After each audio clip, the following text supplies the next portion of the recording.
Landies with Lexi, and in this video I'm just going to share a little bit of good news.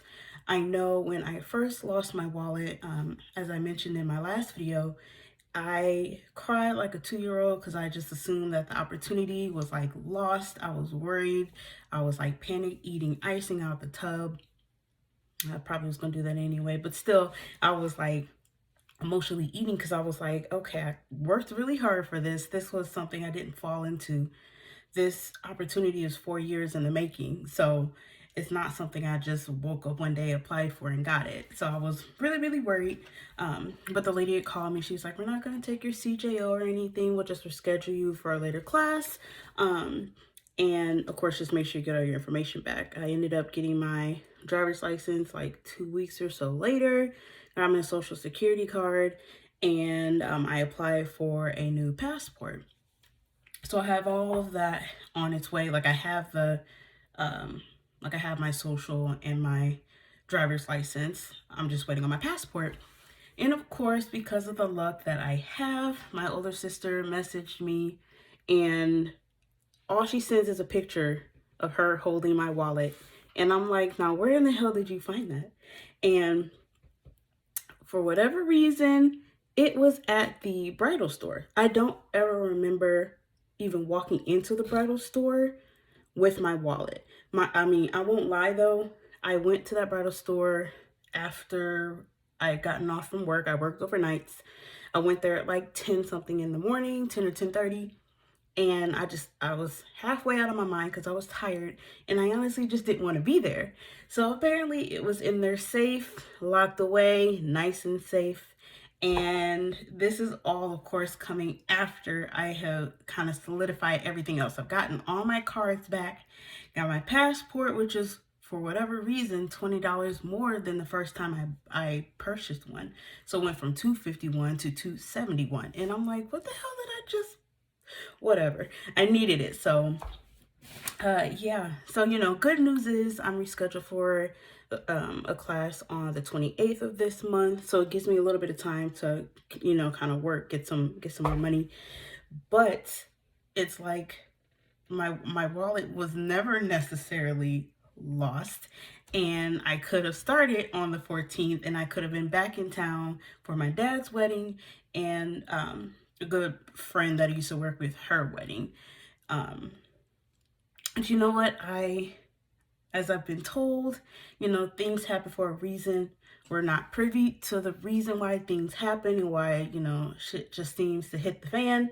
But, I have everything back. And so I do have a little bit more, I guess I have a little less stress on me now that that's been rescheduled, and now that I have a lot of my stuff back. And then also knowing that my wallet was never just out there for people to, to use all the $2 I have in my account.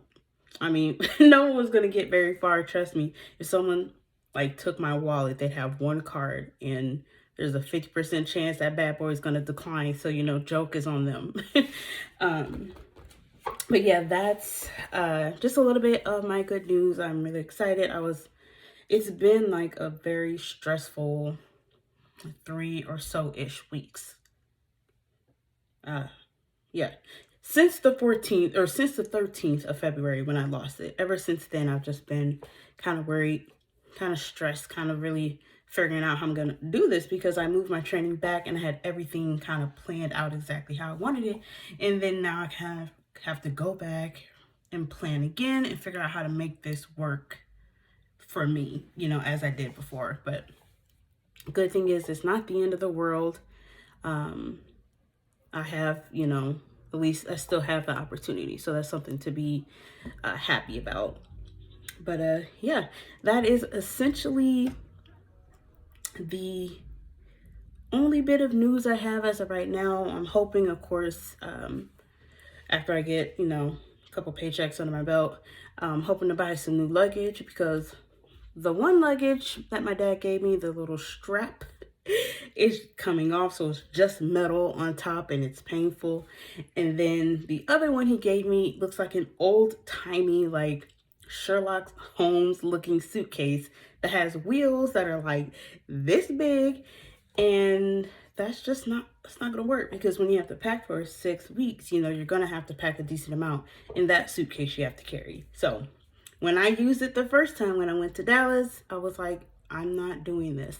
So I'm gonna purchase some new luggage, something probably a little more durable. I think I'm gonna get rid of the other two simply because of the, you know, the reasons I just mentioned. Also, they're like cloth, so I think I'm gonna go with like the plasticky ones. They seem to be a little bit more durable, and kind of go from there. And so this might be, you know, a blessing in disguise, because I won't lie. When I got off of work on the 13th of February, I had not packed anything. I barely washed clothes. And I don't think I was as prepared as I would have liked to have believed I was. So this definitely has given me a lot of time. I've been studying the packet that they sent me before I was set to leave. I've been studying that. I've been definitely getting my nerves in check, because, you know, sometimes that fear of failing really gets to you.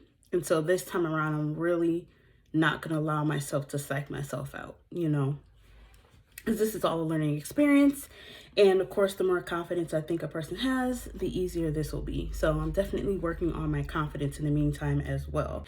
I plan to pack as well. Then of course I do still have like some last minute things like skin color band-aids and like toiletry items and stuff to buy. So as much as I would have liked to have already been like 3 or so weeks into this training program, I do have time to better prepare myself. So I'm gonna take this not only as a blessing from the, you know, the big man upstairs, but I'm also going to treat this as a learning lesson. Now I don't take my wallet out of my purse anywhere I go. Like, I could just be running into Mega Saver for a shit ton of candy I shouldn't be eating and then run right back out. No, I'm taking my purse with me. I'm going down those tiny cramped aisles, I don't care who's done it, with my purse.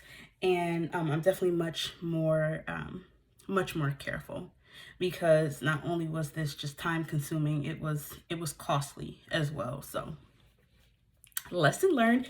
But I do want to thank you guys for sharing in this experience so far. Of course, moving forward, I do plan to document, of course, my travels to Houston when I get there, and then really any other experiences either before I leave or of course after I leave. So you guys stay tuned, and I do want to thank you guys for watching. Once again, this has been Landies with Lexi. You guys have a wonderful day out there, and stay safe.